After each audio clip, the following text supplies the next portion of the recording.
బట్టల మరకలు పూర్తిగా వదిలించే ప్లాంట్ బేస్డ్ డిటర్జెంట్ లిక్విడ్ ఎలిమ్ detergent liquid. Welcome to iDream. నేను దేశ్రీ. ప్రెజెంట్ మనతో ఉన్నారు విమెన్ సోషల్ యాక్టివిస్ట్ కృష్ణకుమారి గారు. మాట్లాడదాం. హలో అండి, వెల్కమ్ టు అవర్ స్టూడియో. నమస్తే మేడం. నమస్తే మ్యామ్, ఈ మధ్య కాలంలో పెళ్లిళ్ళు ఎట్లా అవుతున్నాయో, డైవర్స్ కేసెస్ అయితే ఒక రేంజ్లో పెరిగిపోతున్నాయి. అసలు నెలల తరబడి కూడా కాపురం చేయట్లేదు, ఇలా పెళ్లి చేసుకుంటున్నారు, అట్లా డైవర్స్ అయిపోతున్నాయి. ఎందుకు డైవర్స్ కేసెస్ పెరిగిపోతున్నాయి అంటే అండర్స్టాండింగ్ లేకపోవడమా భార్యాభర్తలకి? అసలు పెళ్ళైనాక భార్యాభర్తలు కలిసి ఉండాలంటే ఇద్దట్లో ఎలాంటి చేంజెస్ రావాలంటారు? ఎలా ఉండాలి అసలు? ఇప్పుడు డివోర్స్ ఎక్కువ అవుతున్నాయి, పర్సంటేజ్ ఎక్కువ అవుతున్నాయి అనే దానికంటే కూడా ఎక్కువ పెళ్ళిళ్ళు అవుతున్నాయి. అలా కూడా మాట్లాడుకోవచ్చు. ఎక్కువ పెళ్ళిళ్ళు అవుతున్నాయి కాబట్టి ఎక్కువ డివోర్స్లు. జనాభా పెరుగుతున్నారు, పెళ్ళిళ్ళు ఎక్కువ అవుతున్నాయి, డివోర్స్లు ఎక్కువ అవుతున్నాయి. అయితే ఇక్కడ డివోర్స్లు ఎక్కువ అవడానికి కారణం జీవితం అంటే ఇదే, ఇలాగే ఉండాలి. ఇప్పుడు బాల్యం లేకుండా అయిపోతుంది పిల్లలకి. మనం గమనిస్తే శ్రీ చైతన్యలోనూ నారాయణలో వేస్తే పొద్దున్నుంచి సాయంత్రం దాకా ఎక్స్ట్రా క్లాసెస్ చదువుకుంటారు. ఒక ఆట స్థలాలు లేవు, ఏమి లేకుండా మార్కులు.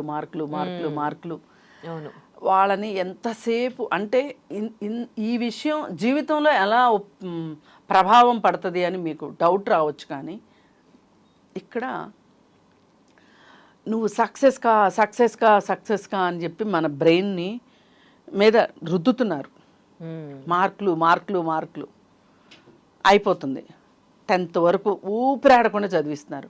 10th అయిపోయిన తర్వాత 10thలో మంచి మార్కులు వచ్చేసేస్తాయి. వచ్చిన తర్వాత ఎక్స్పెక్టేషన్స్ బాగా పెరిగిపోతాయి. ఫ్యామిలీలోనూ పెరిగిపోతాయి, వీళ్ళల్లోనూ పెరిగిపోతాయి. ఒకవేళ వీళ్ళకి రాకపోతే కూడా తల్లిదండ్రులు ఏమంటారంటే, నీకోసం మేము ఇంత చేసాం. మా పేరెంట్స్ అయితే మాకు 2 జతల బట్టలే ఇచ్చేవాళ్ళు. అసలు చెప్పులు మేము అడిగితే, మా చిన్నప్పుడు అసలు చెప్పులు లేకుండా చాలా సంవత్సరాలు బతికాము. చెప్పులు అంటే ఏంటో తెలియదు, సినిమా అంటే ఏంటో తెలియదు. ఒక గోల్డ్ స్పాట్ తాగడానికి ఎంత పోరాటం చేశామో మేము. అంటే మా వాళ్ళ దగ్గర ఉండేవి కాదు. మేము ఇంటి పని చాలా చేసేవాళ్ళము. వ్యవసాయం కుటుంబాలు అయితే మేము చాలా వ్యవసాయం పనులు చేసాము. ఇలా మీరు హాయిగా ఉన్నారు. మీకేం పని ఉంది? ఇప్పుడు స్కూల్కి వెళ్ళడం రావడమే కదా. ఆ చదువుకోవడానికి కూడా సరిగ్గా చదువుకోరా? మీకు మార్కులు రావా? ఇలా పిల్లల్ని ఇలా రుద్ది ఇంకా 10th అయిన తర్వాత నువ్వు ఇంజనీరే అవ్వాలి, నువ్వు డాక్టరే చదవాలి, నువ్వు ఇది అవ్వాలి, అది అవ్వాలి అని చెప్పి వాళ్ళని మళ్ళీ ఇంకొక 2 సంవత్సరాలు ఈ ఇంటర్మీడియట్ అయిపోయాక ఇంజనీరింగు ఎంబీబీఎస్ ఇవి అయిపోయిన తర్వాత ఇంకప్పుడు ఉద్యోగం వస్తుంది. ఉద్యోగం వచ్చిన వెంటనే ఇంకా ఉద్యోగం రావడం ఒక పెద్ద క్వాలిఫికేషను. పెళ్ళి చేసేస్తారు. ఈ మొత్తం ప్రాసెస్లో ఎక్కడైనా సరే ఈ అబ్బాయికి లైఫ్ అంటే ఎంటర్టైన్మెంట్ ఉంటుంది, లైఫ్ అంటే ఎంజాయ్మెంట్ ఉంటుంది, లైఫ్ అంటే ఒక నా గురించి నేను ఆలోచించుకునేది, నా ఇష్టం అనేది ఒకటి ఉంటుంది, నా ఇష్టం ప్రకారం నేను నడుచుకునేది ఒకటి ఉంటుంది, నా కోసం నేను టైం పెట్టుకునేది ఉంటుంది. ఇవేవి ఉండవు ఈ పరుగులో. ఇంక ఇప్పుడు పెళ్ళి అనేసరికి ఇంకా పెళ్ళి అయితే రిలాక్స్ అయిపోవచ్చు. ఎంత రిలాక్స్ అయిపోవచ్చు అంటే, వీడు చిన్నప్పటి నుంచి వాళ్ళ అమ్మని చూస్తాడు. వాళ్ళ అమ్మ వాళ్ళ నాన్న మాట ఎట్లా వినేది చూస్తాడు. వాళ్ళ నాన్న ఏం చెప్తే చేస్తుంటుంది వాళ్ళ అమ్మ పైకి కనిపి. ఇప్పుడు కొంతమంది ఉమెన్ డామినేషన్ ఫ్యామిలీస్ కూడా ఉంటాయి, నేనేం లేవు, అందరూ ఉమెన్ అంతా బానిసలా ఉన్నారని నేను అనట్లా. పైకి కనిపించేది ఎలా కనిపిస్తుంది? వంట పని చేస్తుంటుంది, అన్ని పెడుతూ ఉంటుంది, ఇంటికి వస్తే చుట్టాలను చూసుకుంటూ ఉంటుంది. అంటే ఒక వైఫ్ని ఇదే ప్యాటర్న్లో ఊహించుకుని ఉంటాడు ఇతను. పైగా మరి ఈ కాలంలో ఇంత చదువుకున్న తర్వాత చదువుకున్న అమ్మాయి వస్తుంది ఇతనికి కూడా. ఇప్పుడు మగపిల్లలతో పాటు ఆడపిల్లలను కూడా బాగా చదివిస్తున్నారు కదా ఇప్పుడు. చదువుకున్న అమ్మాయి వస్తుంది. చదువుకున్న అమ్మాయి వచ్చిన తర్వాత చదువుకున్న అమ్మాయి వాళ్ళ అమ్మలాగా ఎలా ఉంటుంది? ఉండదు. పైగా చిన్నప్పటి నుంచి వీడు కంపారిజన్లో పెరుగుతూ ఉంటాడు. వాడికి అన్ని మార్కులు వచ్చినాయి, వీడికి ఇన్ని మార్కులు వచ్చినాయి, నీకు ఇన్నే మార్కులు వచ్చినాయి అని. వీడు పెళ్ళైన తెల్లారి నుంచి మొదలెడతాడు. ఏమంటాడు? మా అమ్మలాగా నువ్వు వంట చేయట్లేదు. వంట దగ్గర ఫస్ట్ స్టార్ట్ అవుతుంది. ఇంటికి వచ్చిన వాళ్ళకి మంచినీళ్ళు ఇచ్చే దగ్గర నుంచి మొదలవుతుంది. ఈమెకు పక్కన ఆఫీస్ మొదలవుతుంటుంది. ఇప్పుడు పెళ్ళికి వెళ్ళాలి అంటే మీ చుట్టాలు పెళ్ళికి వెళ్ళాలా, మా చుట్టాలు పెళ్ళికి వెళ్ళాలా, ప్రతి విషయంలోనూ అత్తగారింటి సైడు రిలేటివ్స్ ఇంటికే, అంటే ఒకే రోజు 2 పెళ్ళిళ్ళు వచ్చాయనుకోండి, ఆబ్వియస్లీ అటు సైడే ప్రియారిటీ ఇస్తారు. ప్రయారిటీ. అక్కడ అమ్మాయి వెళ్ళలేదనుకోండి, ఏరా అప్పుడే పెళ్ళాన్ని నెత్తిరెక్కిచ్చేసుకుంటున్నావా, అప్పుడే మీ ఆవిడ నిన్ను కొంగుకు ముడేసుకుందా, అంతకుముందు కొంచెం డ్రింక్ అలవాటు ఉందనుకోండి ఈ అబ్బాయికి, పెళ్లి తర్వాత డ్రింక్ చేస్తే అమ్మాయి వద్దు అందనుకోండి, అంటే ఇప్పుడు వాడు ఏతాలు మొదలెట్టేస్తాడు, బా మీ ఆవిడ వచ్చింది నీతో డ్రింక్. ఆ రోజులు పోయాయిలేండి, ఇప్పుడు అమ్మాయిలు కూడా తాగుతున్నారు కదా. తాగే అమ్మాయిలు గురించి ఇద్దరు కలిసి తాగితే డివోర్సులు ఉండవు, డివోర్సులు ఉంటాయి అని కూడా నేను జనరల్గా నేను గమనించినంత వరకు ఎలాంటి ఇప్పుడు వీళ్ళు మారని అబ్బాయిలు అంటే జీవితంలో ఉద్యోగం చేసే భార్య వచ్చినప్పుడు ఇతను ఎంతో కొంత మారాలి. వాళ్ళ నాన్నలాగే ఉంటానంటే కుదరదు, ఇతను మారాలి. ఆ మార్పు లేకపోతే నేను మగాడిని కాబట్టి తాగుతాను, నేను మగాడిని కాబట్టి లేట్గా ఇంటికి వస్తాను, ఇలా మాట్లాడే ప్యాటర్న్ ఉంది అనుకోండి. ఎందుకు మన కల్చర్లో ఎక్కువ ఉంది కదండి, అంటే మగవాళ్ళు ఆడవాళ్ళ కన్నా కొంచెం మగవాళ్ళు ఎక్కువ అన్నట్టే చూస్తూ. అది మంది పేట్రియార్కల్ సొసైటీ కదా, పితృస్వామ్యం ఇక్కడ. అంటే చూడండి, పెళ్ళి అవ్వగానే అత్తగారింటికి అమ్మాయి రావడం, ఇంటి పేర్లు మారిపోవడం, గోత్రాలు మారిపోవడము, వీళ్ళు కూడా దానికి తగ్గట్లుగా పూజలు పునస్కారాలు చేయడం, ఎంత చదువుకున్న వాళ్ళైనా భర్త ఆరోగ్యం కోసం. ఇప్పుడు అదేదో పౌర్ణమి రోజు జల్లెడతో భర్తను చూస్తారా, అవును, అదే అంటారు, అదేదో ఉంది ఒక పండగ. ఇక్కడ ఉంది, నార్త్ లోనూ ఉంది.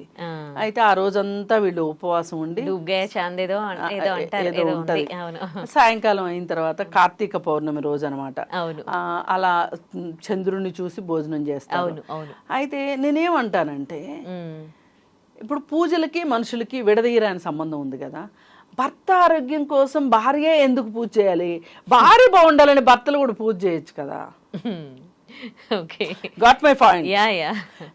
ఇప్పుడు ఎంత ఇద్దరు సమానంగా కష్టపడుతున్నారు, ఒకరు ఇప్పుడు ఎంతసేపు భార్య భర్త కోసం చూసుకోవాలి అన్నింట్లో అని అంటే ఎట్లా, భర్త కూడా భార్య కోసం చూసుకోవాలి, ప్రతి దాంట్లో చూసుకోవాలి. నేను ఎగ్జాంపుల్ కోసం పూజల గురించి చెప్పాను కానీ ఇంటి పని ఉంది.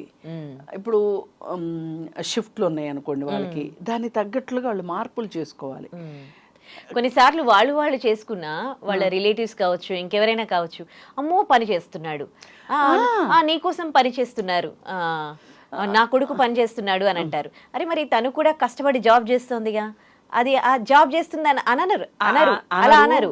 అంటే ఇట్లాంటి సందర్భం వచ్చినప్పుడు స్టాండ్ తీసుకోవాల్సింది ఎవరు అంటే, ఈ అమ్మాయి తన గురించి తాను స్టాండ్ తీసుకునే కన్నా, నేను అన్ని వేళలా నీకు తోడుగా ఉంటాను అని మంత్రోచ్చారణ చేసి పెళ్లి చేసుకున్నది భర్త, భార్య కూడా అఫ్ కోర్స్. అప్పుడు ఈ భర్త చేయాల్సింది ఏంటి అంటే, ఆమె పక్షాన నిలబడాలి. కరెక్ట్. అయితే ఇప్పుడు వాళ్ళని నొప్పించి ఈమె పక్షం వహించడం కాదు కావాల్సింది. ఇప్పుడు చాలా మంది ఏం చేస్తారంటే, వీళ్ళు మధ్యస్థంగా ఉండి వీళ్ళకి న్యాయం చేద్దామని అనుకోరు, ఇటో అటో చేరిపోతారు. కరెక్ట్, మీరు అన్నది కరెక్ట్. ఇటో అటో చేరిపోయిన పక్షంలో వీళ్ళకి చాలా కోపం వచ్చేస్తారు అన్నమాట.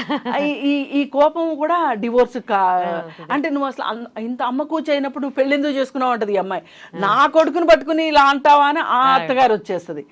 ఇట్లా ఇక్కడే ఈ అమ్మాయి పెంపకం గురించి వాళ్ళు మాట్లాడడం, ఆ అబ్బాయి పెంపకం గురించి ఈ అమ్మాయి మాట్లాడడం. ఇప్పుడు ఫోన్లు బాగా వచ్చేసాయి. ఈ ఫోన్లు బాగా వచ్చేసిన తర్వాత పుట్టింటి నుంచి ఫోన్ వస్తుంటుంది. పొద్దున్న లేచి ఏముంటాయో నాకు తెలియదు, రోజుకి 10 సార్లు ఫోన్లు చేస్తారు. 10 సార్లు ఫోన్ చేసి నుంచున్న ఫోను, కూర్చున్న ఫోన్లు వస్తూ ఉంటాయి. ఈ ఫోన్లో చాలా ఇన్ఫర్మేషన్ ఎక్స్చేంజ్ అవుతూ ఉంటుంది. ఇప్పుడు మీ ఇంటికి ఎవరు వచ్చారు చుట్టాలు, మరి నీ చేత చేయించిందా, మీ అత్తగారు కూడా చేసిందా, అని ఆ తల్లి అడుగుతూ ఉంటుంది. అట్లాగే ఇప్పుడు ఏదైనా ఖర్చుల విషయం వచ్చింది అనుకోండి, తల్లి అడుగుతుంది కొడుకుని, ఇది మీ అత్తగారు వాళ్ళు చేయాల్సింది, నువ్వెందుకు చేసావు. కరెక్ట్. ఇది డెలివరీస్ టైంలో ఇది నేను ప్రత్యక్షంగా చూశాను. ఇది పుట్టింటి వాళ్ళే చెయ్యాలి. ఈ అమ్మాయి ఉద్యోగం చేసే అమ్మాయి అయినా సరే, ఇప్పుడు ఈ అమ్మాయి ఉద్యోగం చేస్తుంటది, ఈ అమ్మాయికి ఇన్సూరెన్స్ ఉంటుంది, ఆ అబ్బాయికి ఇన్సూరెన్స్ ఉంటుంది, అయినా కానీ అత్తగారింటి దగ్గర నుంచి ఈ డెలివరీ ఖర్చులు వసూలు చేసే వాళ్ళని కూడా చూశాను నేను. ఇట్లాంటప్పుడు ఈ భార్యకి ఇలాంటి టైంలో స్టాండ్ తీసుకోలేదు అన్నప్పుడు ఈ అమ్మాయికి ఏం గౌరవం ఉంటుంది భర్త మీద?